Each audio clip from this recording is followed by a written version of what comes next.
হরে কৃষ্ণ, রাধাসখী রান্নাঘরে আপনাদের সবাইকে স্বাগতম। তো আজকে আমরা ভগবানের জন্য তৈরি করছি বেগুন ছানা ঝাল। তো এখানে আমরা পাইপ্যানে সয়াবিন তেল দিয়ে এখানে বেগুনগুলো ভেজে নেব। আর এখানে আমি বড় সাইজের বেগুনগুলোকে ডুমু ডুমু করে বড় বড় করে কেটে নিয়েছি। আর বেগুনগুলোকে লাল লাল করে ভেজে তুলে নেব। আর ওই তেলে আমি ছানাটাকেও লাল লাল করে ভেজে তুলে নেব। ছানাগুলো আমি মিডিয়াম সাইজ করে কেটে নিয়েছি। আর কিভাবে পারফেক্ট ছানা করা যায় তার একটি ভিডিও আমার চ্যানেলে আছে, আপনারা চাইলে দেখে নিতে পারেন।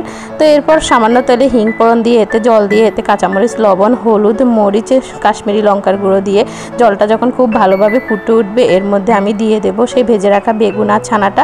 তো বেগুন আর ছানাটা দিয়ে এরপর আমি একটু নেড়েচেড়ে এখানে দিয়ে দেব কাঁচা সামান্য একটু হিং। আর হিংটা দিয়ে এবার নেড়েচেড়ে ঢেকে রান্না করব। যখনই মাখা মাখা হয়ে যাবে তখন এখানে কাঁচামরিচ আর ধনেপাতা দিয়ে নামিয়ে নেব।